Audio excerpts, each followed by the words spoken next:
दुसऱ्यांचं शुभ इच्छेनं आणि शुभ झाल्यानंतर बरं वाटणं याच्यामध्ये खूप फरक आहे. आणि प्रत्येकाने ही टेस्ट करून बघायची असं मी नेहमी म्हणतो. ही कन्फर्मेटेड टेस्ट म्हणतात त्याला. म्हणजे मी सुधारणा झाली की नाही याच्यासाठी काय केलं पाहिजे ही टेस्ट बघायची. कृतज्ञतेला तुम्ही जितकी तुमच्या मनात कृतज्ञता यायला लागेल ना तितकं तुम्हाला सगळ्यांचं चांगलं बघता येतं. चांगलं बघण्याची सवय कृतज्ञतेने होती. प्रत्येकाचं गैरसमज याच्याबद्दल गैरसमज त्या गैरसमजातून गोंधळ निर्माण झालेला असतो. विश्वप्रार्थना म्हणजे काय नक्की? विश्वप्रार्थना म्हणजे शुभचिंतन आहे आणि काय नाही. सद्गुरूंच्या संपूर्ण याचा सार काय तर शुभचिंतन. सद्गुरूंनी एका वाक्यात सांगितले शुभ चिंतावे, शुभ इच्छावे, शुभ बोलावे, शुभ कर्माच्या सामर्थ्याने करावे जीवनाचे सोने. बरोबर हे सांगितलेलं आहे. म्हणजे काय सांगितलंय? शुभ इच्छा, शुभ बोलणं, शुभ करणं, शुभ चिंतन ह्या गोष्टी आपण करण्याची गरज आहे. मग सद्गुरूंनी शुभ इच्छा याच्यामध्ये दिलेली आहे. विश्वप्रार्थना ही जर शुभ इच्छा लक्षात ठेवायचं. सर्वांचं भलं व्हावं असं आपण ईश्वराकडे इच्छा व्यक्त करतो. बरोबर की नाही? मग विश्वप्रार्थना ही शुभ इच्छा आहे. शुभ चिंतन त्याच्यामध्ये आहे. सतत दुसऱ्यांबद्दल चांगलं बोलण्यासाठी सद्गुरूंनी तुम्हाला प्रेरणा दिलेली आहे की सतत ही प्रार्थना म्हणा सर्वांबद्दल चांगला विचार करत राहा, सर्वांबद्दल चिंतन चांगलं करत राहा. कळलं की नाही? शुभ बोलणं पण त्याच्यामध्येच आहे. म्हणजे बोलतो ते प्रत्येक वाक्य प्रत्येक ओळ ही सुपर पॉझिटिव्ह आहे. म्हणजे काय? सुपर पॉझिटिव्ह, सी पॉझिटिव्ह नाही. सर्वांचं भलं ही सुपर पॉझिटिव्ह. कळलं ना? आणि शुभ करणं अपेक्षित आहे. कारण प्रार्थना करणं ही एक गोष्ट झाली. त्याच्यामध्ये चांगलं कर्मच आहे तुमचं. प्रार्थना जे लोक करतायत ते चांगलं कर्म पण आहे. पण एवढं म्हणून चालणार नाही आपल्याला. हे म्हटल्यानंतर त्याच्यामध्ये जे जे आहे ते प्रत्येक गोष्ट आपल्या आचरणात आली पाहिजे. आचरणात आली पाहिजे. आणि त्याच्यासाठी तुम्ही सतत सावध असलं पाहिजे. सावध.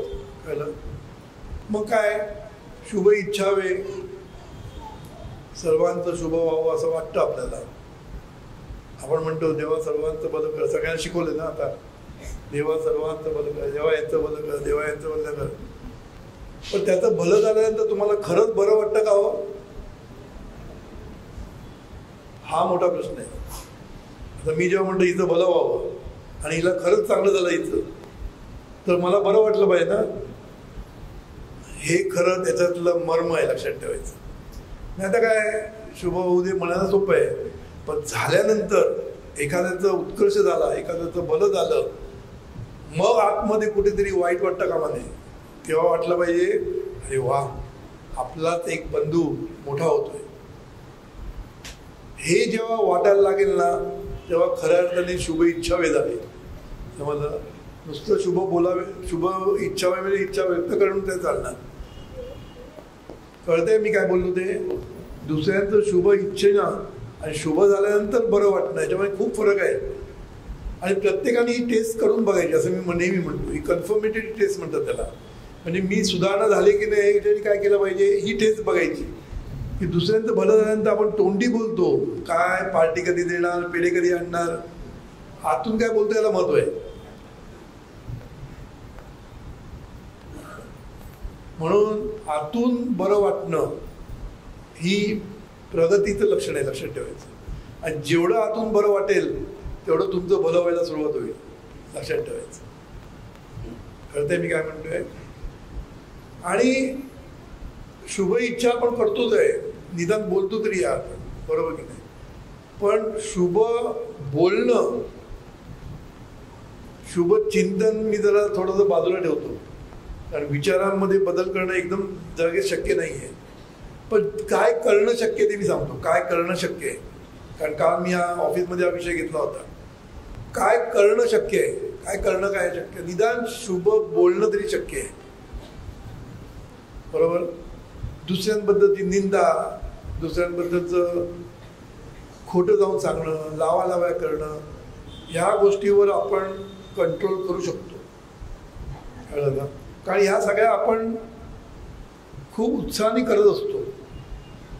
समजलं ना. आपण लावालावी करणं म्हणा, आपण एकमेकांबद्दल जाऊन खोटं सांगणं, माहीत नसताना काहीतरी जाऊन सांगणं, हे सगळं आहे ना आपण बंद केलं पाहिजे. मी बऱ्याच वेळा सगळ्या गोष्टी सांगतो, पण परत मी सांगतो, ह्या गोष्टी बंद व्हायला पाहिजे. आणि सद्गुरूंनी जे सांगितलं की 3 दिवस शुभचिंतन करून दाखवा. 3 दिवस फक्त शुभचिंतन करायचं, फक्त शुभ इच्छा करायची, शुभ बोलायचं, शुभ करायचं, असं 3 दिवस तुम्ही प्रयत्न करा. 3 दिवसात काय अनुभव येतो तो बघा. तुमच्या जीवनामध्ये कुठलेही प्रॉब्लेम निर्माण होणार नाही, कुठल्याही समस्या निर्माण होणार नाही, कुठल्याही अडचणी निर्माण होणार नाही. उलट सर्व बाजूने तुम्हाला तुमची व्यवस्था होते आहे याचा तुम्हाला अनुभव आहे. काय सांगितलं ऐकलंय ना तुम्ही? सद्गुरूंची टेप सगळे रोज ऐकतात. मी रोज लावतो त्या इंडिया कॉलमध्ये आणि कुठे कुठे लावतो, पण ती फक्त लावरे इतकंच झालेलं आहे. लावरे त्याच्यात झालं, पुढे गेरे नाही, बरोबर ना.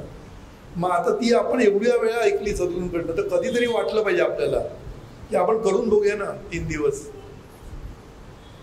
1 दिवस तरी करून बघा की नाही बोलणार, एकही वाईट शब्द कोणाबद्दल मी काढणार नाही, असं प्रयत्न करा. फेल झालं तरी हरकत नाही. फुल दिवसामध्ये नाही, 2दा-3दा फेल झालं, कळलं तिला. कळणं खूप महत्वाचं आहे की मी फेल झाले, कळू दे. हळूहळू सगळं कमी होत जाईल आणि मग बोलताना खूप विचार करून बोलायला लागाल. कोणाबद्दल वाईट बोलणं हे खूप खूप तुमच्या दृष्टीने धोकादायक आहे. मल्टिप्लाय रिॲक्शन होणार, लक्षात ठेवायचं. तर सांगायचा मुद्दा काय आहे की शुभ बोलणं हा एकच आपण घेऊया, बाकीचं बाजूला ठेवून द्या. सध्या शुभ बोलणं, कारण बोलण्याने खूप प्रॉब्लेम निर्माण होतं आयुष्यामध्ये. मी लक्षात सांगतो, सगळे जे जे प्रॉब्लेम्स आहेत जगामध्ये, जी जी भांडणं आहेत ती बोलण्यामुळे झालेली आहेत. बोलणं आणि आपला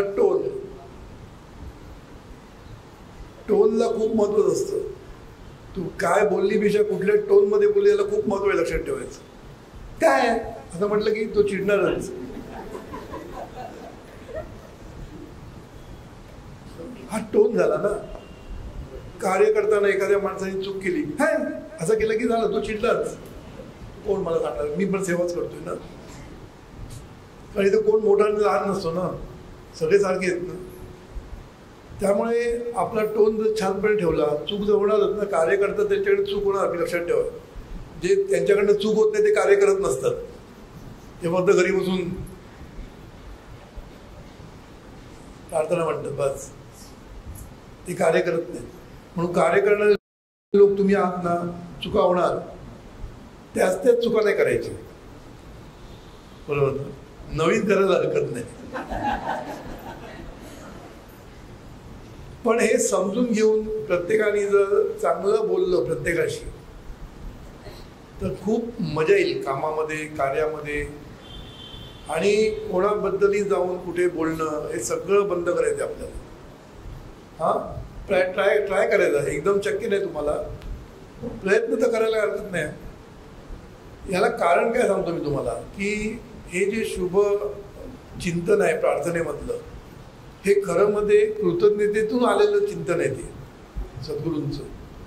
सद्गुरूंना असं वाटतं की सर्वांमुळे मी आहे, त्यामुळे सर्वांचं भलं, सर्वांच्या भल्यामध्ये आपलं भलं आहे, सर्वांच्या सुखामध्ये आपलं सुख लपलेलं आहे.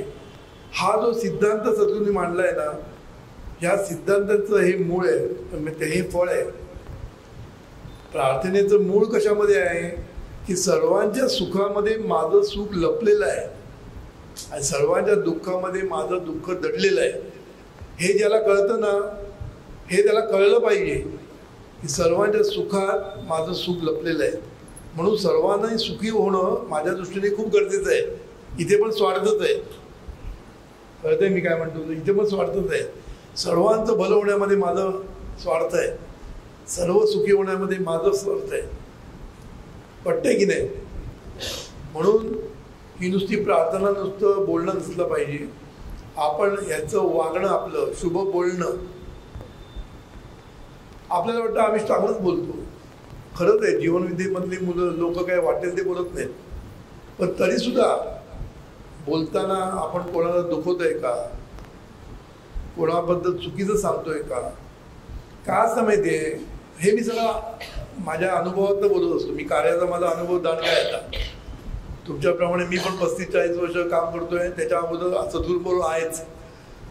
त्यामुळे माझा अनुभव दांडगा आहे सगळ्या बाबतीत. आणि काउन्सिलिंग एवढं माझ्याकडे येत असतं प्रत्येकाचं, त्याच्यावरून मला बऱ्याच गोष्टी समजतात. समजलं ना?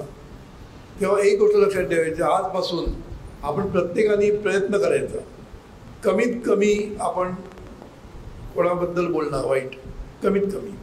एकदम झिरो म्हणत नाही, थोडंसं देतो ना, तर एकदमच एनर्जी निघून जायची. एनर्जी मिळत नाही ना.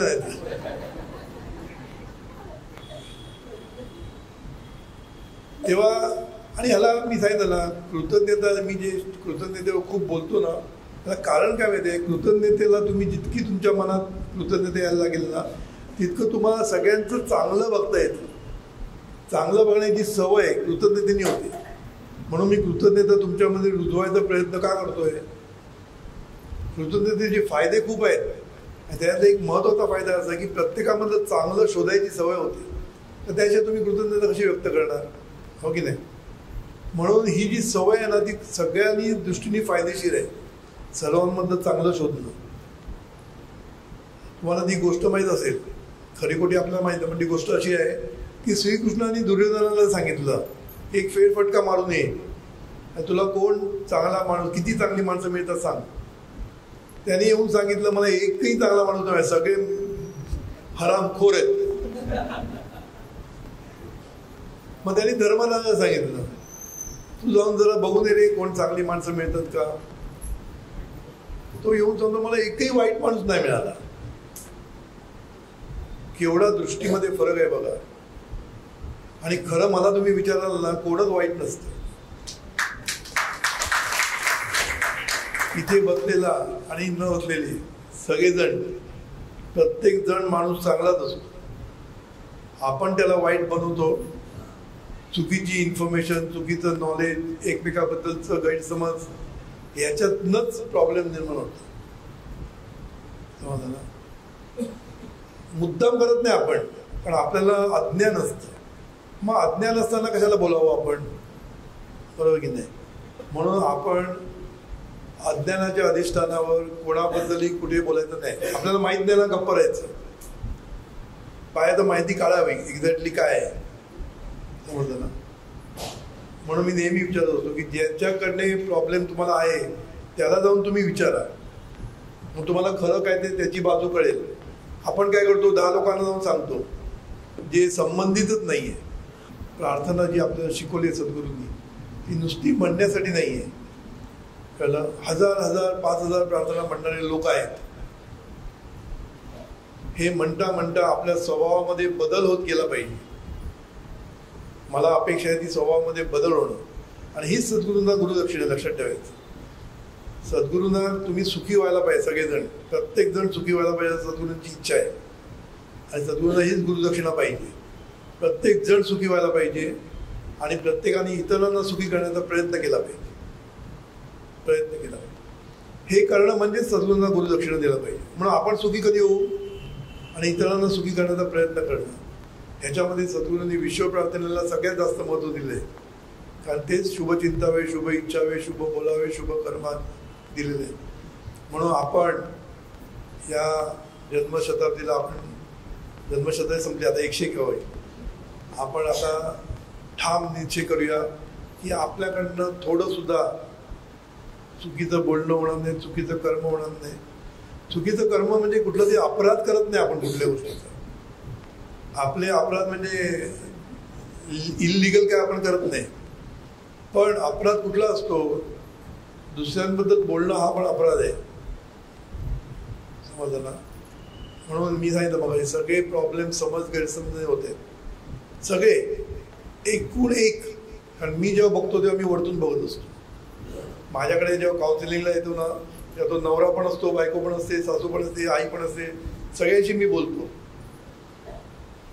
किती काम कष्ट करतो मी. पहिलं इंडिव्हिज्युअल बोलायचं, मग सगळ्यांना एकत्र घेऊन बोलायचं. मला काम खूप करायला लागतं. कारण मला त्यांना सुखी करायची इच्छा आहे ना, म्हणून मी करतो. नाही तर मला काय करायचं? मला ते असं वाटत नाही की आपले नामधारकामध्ये कुठेही प्रॉब्लेम व्हावा, सगळ्यामध्ये एकदम सुखी संसार व्हायला पाहिजे. मग मी सगळं करताना मला एकच गोष्ट जाणवते, प्रत्येकाचं गैरसमज, ह्याच्याबद्दल गैरसमज, ह्याच्याबद्दल गैरसमज, आणि त्या गैरसमजातूनच गोंधळ निर्माण झालेला असतो. त्यामुळे हा फक्त गैरसमज बाजूला केला ना की सगळं स्वच्छ सोपं असतं. एकदम क्षुल्लक गोष्टींमधूनच गैरसमज सुरू होतात. म्हणून बोलताना जर सावध राहिलो आपण तर ते गैरसमज होणार नाही. सगळे गैरसमज बोलण्याने होतात. तुम्ही विचार काय करतात ते कोणाला दिसत नाही, तुमचे विचार कोणालाही दिसत नाहीत, बोलणं मात्र लगेच दिसतं. तू वाईट बोलून चांगलं केलंस तर ते चांगलं बाजूला राहतं, बोललेलं लक्षात ठेवतात. पटतंय तुम्हाला मी काय बोलतो ते? तुम्ही त्याच्यानंतर विचारासाठी काही किती करा, किती त्याला मदत करा, पण बोलण्याने घालवू नका. हे ईश्वरा सर्वांना चांगली बुद्धी दे, आरोग्य दे, सर्वांना सुखात आनंदात ऐश्वर्यात ठेव. सर्वांचं भलं कर, कल्याण कर, रक्षण कर, आणि तुझे गोड नाम मुखात खंड राहू